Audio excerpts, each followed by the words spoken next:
We have new updates, just in information about the $2 million in stolen cards from the Dallas Card Show. We'll give you all the updates next.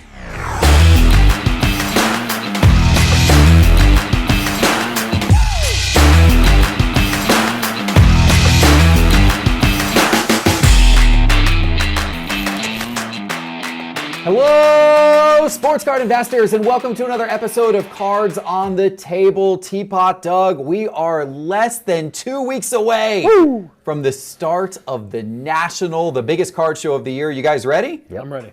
I hope some of you guys are ready as well. If you're going to make it to the National this year, make sure to come by our sports card investor booth. I'm going to be doing trades there. Teapot and Doug, you guys are going to be there as well. Teapot, you've got a display for market movers. And we also have our Card Kids trade zone.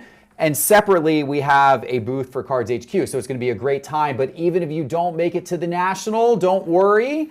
We are going to have plenty of coverage here on this Sports Card Investor YouTube channel. The best coverage of the National starting the day of the show. All kinds of coverage here on the Sports Card Investor channel.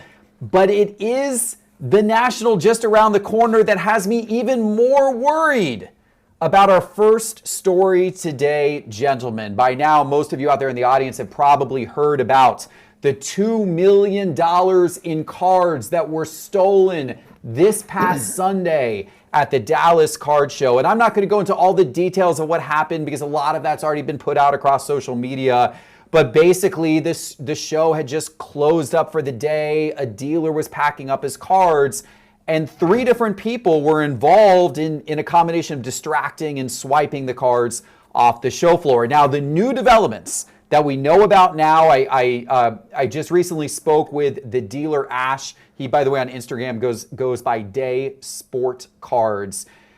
He told me that the grading companies have now deactivated all the certs of these cards from their databases. So that's good to know. So if someone gets a hold of one of these graded cards and checks the cert, it's going to show that the cert's been deactivated. Additionally, the grading companies have all been supplied images of these cards. Of course, some of them already have images in their databases as well, along with the unique characteristics of each of these cards. So they're being supplied to the grading companies because if these thieves decide to crack the cards and resubmit them for grading, which they may try to do, hopefully the grading companies will figure out that these are, in fact, those stolen cards being resubmitted. And there's a decent chance they will, because these cards included, for example, 3 1952 Mickey Mantle cards, Topps Mickey Mantle cards that were stolen. So those types of cards are heavily scrutinized by the grading companies to begin with, so hopefully they'll figure it out. Additionally, card shops nationwide have now been notified about the full list of cards that were stolen.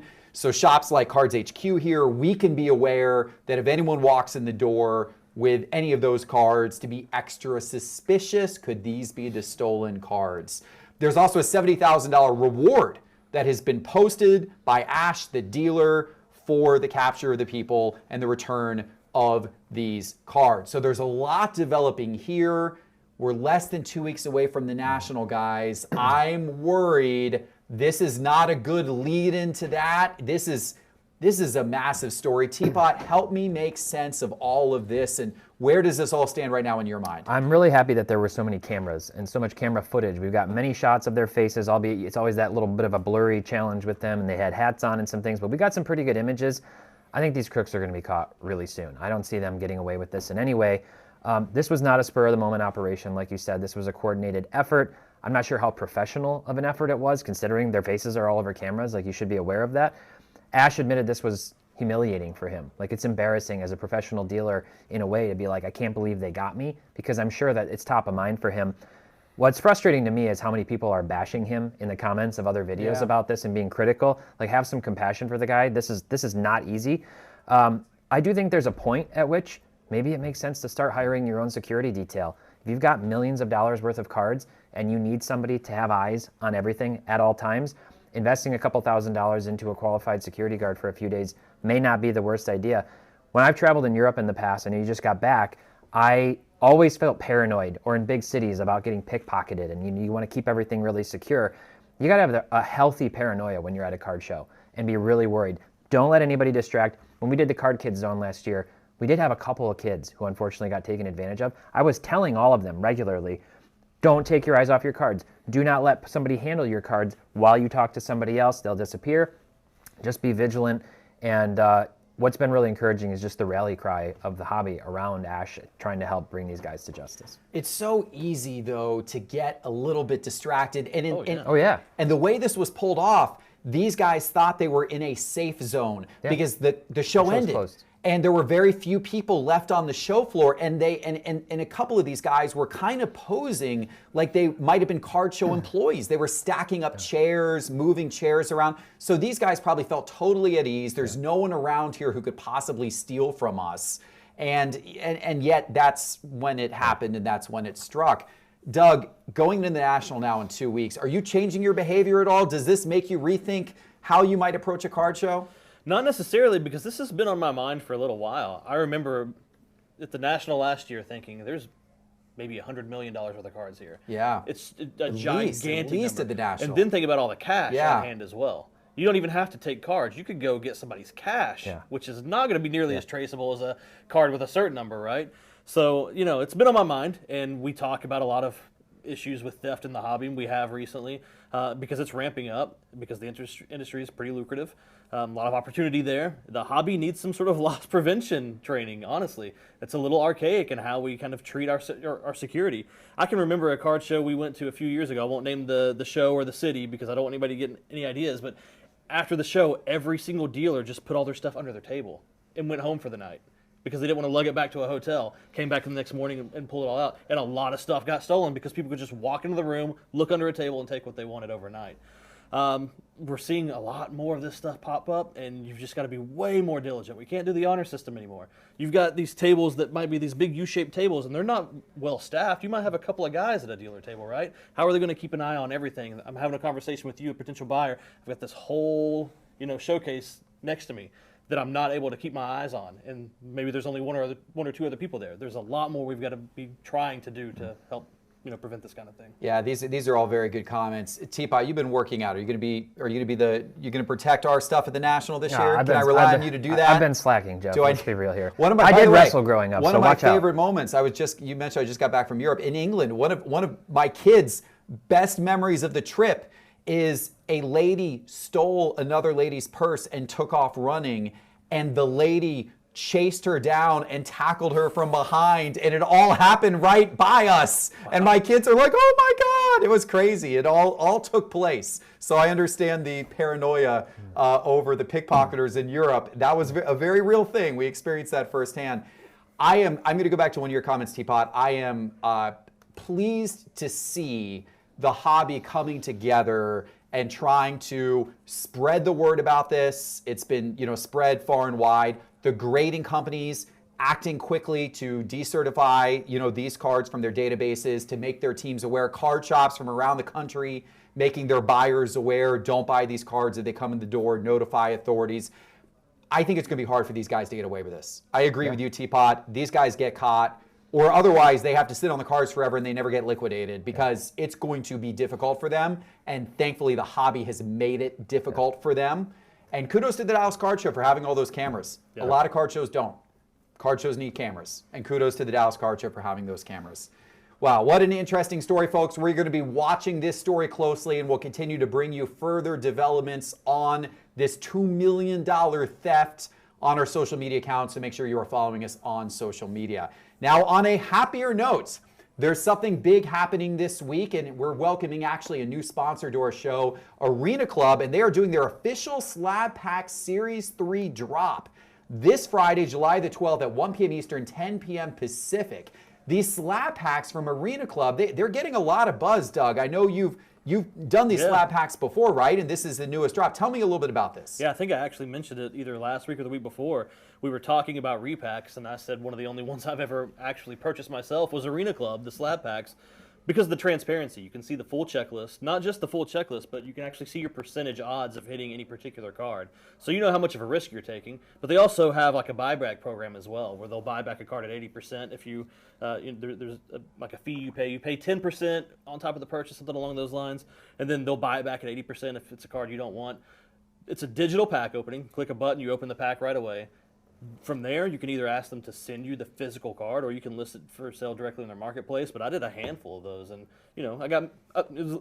I think I did 2 on the positive side and 2 on the negative side. I probably broke even when it was all said and done. And I'm sure you had some fun along the way. I was chasing those Grail cards. There you go. They've got, by the way, their new Ruby packs, which are their high-end packs. I think they're around $250. They got some massive cards in there, like a gold Kaboom Luka, a Luka Gold Kaboom PSA 10. So check it all out. Arena Club has a brand new app. Download the Arena Club app to get started with the new slab pack drop this Friday. Okay, let's jump into the data dive, Teapot. How to comp, negotiate, and sell cards. You did this video this last week for the Market Movers YouTube channel. You actually filmed it here inside Cards HQ. You were trying to sell cards to our shop. Tell us about that. Tell us a little bit about your experience. Yeah, well, I've been going through and organizing, curating my collection, looking at what I want to get rid of, and I had a stack of cards to sell to them. I've sold several things now to Cards HQ. It's been very easy every time to do deals. And so I went through the process of using Market Movers, showing how easy it is. Pen and paper, just the app, mobile app, pen and paper, just write it all down. Okay, this is what I think they're worth. I had a total. Went into Ryan's office after he had a chance to comp everything. We compared and contrasted. He was higher on some than I was. He was lower on some, maybe $5 off on cards. There were a couple that we were farther on. We did a horse race to see, kind of like flipping a coin. That was fun. And when it all came down to it, he was, I think, $11 higher on the fair market value than what I had calculated. So, he paid out 70%. I took cash, and it was an easy deal. I didn't have to worry about selling all the cards online. What do you do that now? You go, nice bottle of wine? I'm paying to have races? Paying to have Yellow Jackets taken out of my wall and a car payment. Pretty exciting. No, that's not exciting. Maybe you should have used that money to buy one of those slab packs. Hey, maybe. Maybe you would have hit the gold Kaboom. Doug, talk to me about your experience. How do you decide, are you going to sell your cards to a card shop? Are you going to consign them yourself? And if you've had experiences dealing with card shops before, how do you kind of go through that comping, negotiating process? Yeah, that's really kind of a tricky question because every card you sort of have to treat uniquely. But if I were going to try to generalize this, I have a threshold personally where the cards of a higher tier, of a higher dollar amount, I prefer consignment because I can usually get more eyeballs on it. Some consignments will pay, full hammer price, things like that on your sale. And I don't have to, maybe they offer insurance or vaulting, or there's some added benefits to going that route. Cards that are in between in that middle tier, I usually prefer to sell those myself, handle that myself. And then if it's anything that I consider in a lower tier, that's when I look at dealers at a card show or a card shop where I can sell in bulk. Mm-hmm. And I'm happier to take 80 or 70%, whatever the case may be, because I'm just moving a lot of stuff in bulk that would just take me forever to take photos of and nickel and dime, right? But again, every card you kind of have to approach separately. But I also have just talked to Ryan. I'm trying to sell Ryan some stuff right now. So if you see me typing, I'm negotiating. So just don't bother me if I'm in the middle of it. Well, if you're negotiating cards, we're going to be buying back here. I guess that's acceptable. So I guess that's okay. Yeah, one of the nice things that I found about selling to a card store, and this is true for Cards HQ, this is true for a lot of other card stores as well, I think it's a great place to bring boxes of cards that are just, you don't know what to do with them. They're not necessarily cards that maybe they're too low end for your PC, or they're just, a lot of times those cards come from boxes you've ripped. And you rip a box of Prism basketball and you get a bunch of numbered cards and a bunch of silvers, but they're random players and they're not ones that you're necessarily coveting. They're not the big rookie you're chasing, or what? Well, what do you do with them? They have some value, not a lot of value. They might be worth a few bucks each, but there's some value there. But you open up enough boxes, you build up enough cards over time. Now maybe you got a whole shoebox of these types of cards. I think the easiest way to get to frankly, get something out of it is to walk it into a card shop, set it down. If it's a card shop that pays fairly, and we need those cards here at Cards HQ because we use them for our value bins, and we also use them for like our value single sales that we do on our Cards HQ shop account and whatnot. There's a lot of card shops that actually like those types of cards because they want to have a lot of value bins available for people and everything like that. Yeah. So that's a little different because in that case, you're not pricing out each card individually. You're not going to use Market Movers to, base the value of each card and negotiate. You're more kind of looking at a bulk price for the entire thing. But there's a lot of different routes you can go. I found that route in particular helpful, especially with my kids who amass, their rooms fill up to the ceilings with all these cards that they've broken out of boxes. And what do you do with all this stuff? Well, now we got a spot. You just walk it in here, hand it to them. You might get a few $100s in store credit, and they're thrilled with that. Then they could buy one nice card. So is that something we're doing here? I join a lot of breaks. I get a lot of parallels of guys that I'm not chasing. Yes, bring them in. All right. Bring them in. We need them. We absolutely need them. There you go. There you go. That was a very good day to die video, Teapot. And just a reminder, all of Teapot's videos are available on the Market Movers YouTube channel, so make sure you are subscribed over there. Speaking of YouTube content, busy day for us Saturday here at Sports Card Investor. Saturday morning at 10 a.m. Pacific, 1 p.m. Eastern, we have a special 1-hour presentation called Profitable Passions, Investing in Collectibles. That's going to be on the Jeff Wilson YouTube channel, different YouTube channel, live from Cards HQ with some really big speakers. We have the CEO of Rally. We've got someone high up at Sotheby's who's going to be here. I'm going to be speaking as part of that as well. And then later that day on the Sports Card Investor YouTube, on this YouTube, we have Trade Night Live from 5 to 8 p.m. Eastern Time, where I'm going to be doing trade deals from the floor here at Cards HQ. So a great day of YouTube content on Saturday. Make sure you check it all out. Guys, let's get into the mailbag segment of the show today. So there's quite a buzz this week. We've seen images for the first time of the 1986 Fleer Michael Jordan rookie cards that were signed recently by Jordan. This was a big story a few months ago when it was revealed that he did a private signing of 10 of these cards. Now it's rumored that maybe he did the signing because he lost a golf bet or something of that nature, because he hasn't signed these things in years. He hasn't signed these things in years, but he signed 10 of them. A PSA representative was there when he signed them. 6 of those cards graded a PSA 10 auto grade of 10. Of those 6, 2 of them had no inscriptions, just the signature. 4 of them had inscriptions. And we just earlier this week got images of these cards for the first time. We've got them on the screen. People can see what they look like. Initial impression and reaction from a lot of people was these could have been signed better. Maybe this could have been handled better. The blue Sharpie on the black background was a thick blue Sharpie as well. Didn't show up, didn't pop. Hard to read the inscriptions, perhaps. Now, I'm just going off of the images. I haven't seen them in person. It is a challenging card to have signed. Very challenging card to have signed because it is such a dark, complex background of that card. But I don't know. Doug, I'm going to start with you on this. What was your reaction when you saw this? I mean, I agree with that consensus. I think they look really hard to read. I've only seen the scans, just like you. Obviously, I've not seen the cards in person. And I saw Matt Powers' quotes with an interview I think he did with Darren Ravel for Collect Media. And Matt Powers said what they should have done, a guy who's an expert in sports memorabilia autographs, they should have taken a test card, another 86 Fleer, and had them use different types of pens and see what both looked good and resulted in a good, even signature with no smears. And with PSA there, they could look and say, that would be a 10 auto. His idea was to use a silver paint pen and try that on a test card, and if that looked good and PSA standing there said that would be a 10, then have him do the rest of the cards in that. And it would really look a lot better. It would pop on that card. You'd be able to see the inscriptions. But a whole other thing is the inscriptions themselves. I'm not sure that just stating your accolades on a card is, and other people have said this isn't my unique idea, but I don't know that that's really what you want from a Jordan card. For him just to say 6-time champion, 5-time MVP, yeah, we know that. You're Jordan. We know what you've done. Put something else on there. Put your nickname. Put your, sign 23 on there, something he almost never does or maybe hasn't done.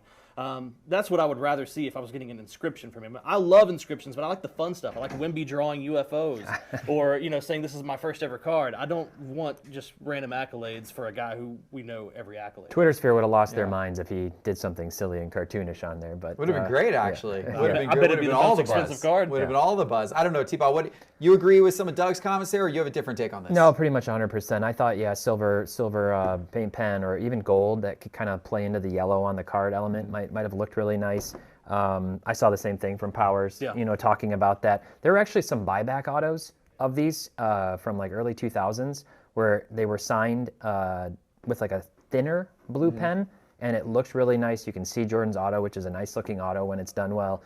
I guess if the person, who plans to sell these really wants to sell them, then you want to make sure you get the 10, and maybe that's the reason he pointed out that you would do the blue marker, because it's not going to bleed. Yeah. If it were for my collection, in any instance with that dark background of any player, I'd rather have a 9 auto that bleeds a little with that paint pen than the blue. But for the money, the 10 is the 10 is the 10. The 10 goes. Perfect. I think it's unique. The auto in that case, right? I think it's really unique, but I hope it doesn't become like an overdone thing across all these cards. let's keep it with these ones. And I agree. Yeah, you don't want to see another 50, 10-10 Jordan Autos pop up. No. I agree. This needs to be special. So, all right, good feedback on that. I want to hop to our second mailbag topic. This is the Topps Exchange program.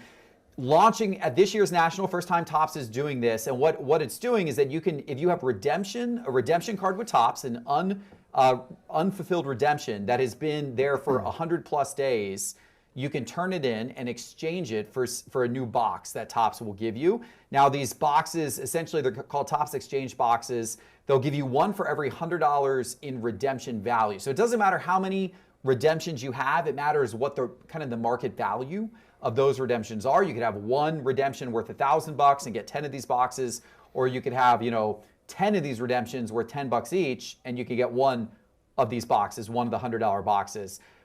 These boxes are going to contain a card in it, an autograph card, one autograph card per box, and the card value will range from $50 to $7,500 or more. So it's a little bit of a repack excitement. Maybe you hit the grail. Topps kind of doing their own repack product here in order to cash people out from these redemptions that have been sitting for a while. Doug, what do you make of this program? You excited about this? Or are you going to try to take advantage of this in the National this year? You kind of stole my thunder there. I was going to say Topps is doing their own repack with this.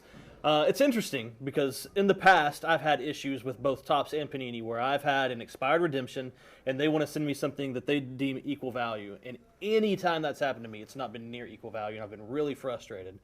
This is a counter to that, but I also see a lot of potential problems with this. Let's say I've got a redemption that's expired that, maybe it's worth, $500 if it were to get redeemed. I go and exchange it for 5 of these boxes. What if I only get $250 worth of cards back? The bottom, right? That's going to be pretty frustrating. And then someone who's just got a $100 card, they go and they get the $7,500 card. That that doesn't really make a ton of sense, and there's going to be a lot of frustration with that. Furthermore, what if I open an old box of cards? What if I go open a 2018 box of Topps Chrome and I hit a card, a redemption that may have been a $7,000 redemption, but it's expired?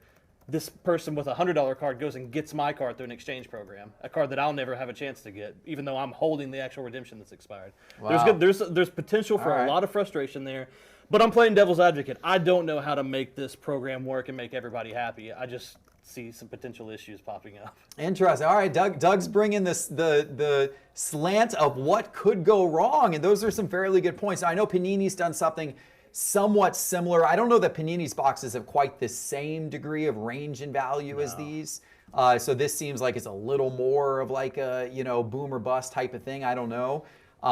Teapot, you agree with Doug? Is this actually potentially leading down the road to some challenges for collectors, or do you think this is just a great thing that people can get rid of their old redemptions? I think it makes sense why they're doing this. I think we know they're trying to reduce redemptions all around, so we've given them their kudos and their flowers for that.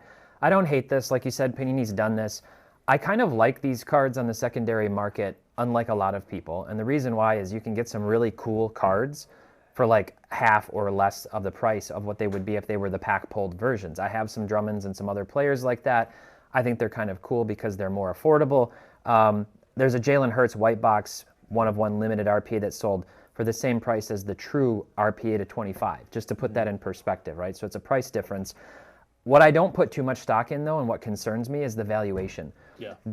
How are they valuing these cards? Because these cards for white box Panini do not sell well on the secondary market. So if they say this is a $500 card and then you go sell it and it sells for $89, that's going to feel really bad. It's hard to hit big redemptions. Now you're layering in another element of luck on like pulling something like that. Plus, if I have a $500 card, I don't want $500 cards. I want a $500 card. I want the bigger card probably. So there's a lot of things to this. At the end of the day, you don't have to turn it in. You don't have to go do this. Sure, you can just keep your redemption and hope that you get So your that's what I redemption like back. about the option, right? Yeah, I have 7 years or something now, right? So it's going to be fun being at the National and seeing some people do this. Maybe we'll make, hey, you know what? Let's get some video. Might make some good content. All right. Good content to go along with all the incredible content we are going to have National Week for you. And of course, don't forget about the content this Saturday. Profitable Passions, Investing in Collectibles on the Jeff Wilson Show Saturday morning, and Trade Night Live here on Sports Card Investors Saturday night, 5 to 8 p.m.